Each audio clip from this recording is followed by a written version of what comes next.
Valentine's Day is approaching.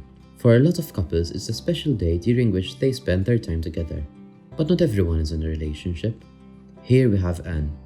Her relationship broke down a few weeks ago, and now she's feeling lonely on this special day. Most of her friends are in relationships, so this makes Anne feel lonelier and left out. She wants to speak to someone about how she is feeling, but fears being judged. Everyone might need someone to talk to, and that is where we come in.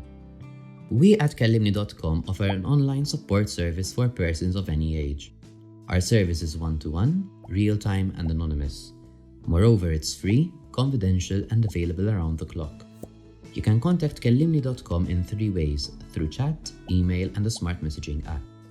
Your messages will be answered by our professionally trained operators, so you can be rest assured that you are speaking to someone who is trained to listen and support you. We deal with various issues. The most common are mental health issues, peer and family relationships, among others. There are many more, so whatever you need to talk about, we're there for you. Remember, everyone deserves to be heard, and your story matters.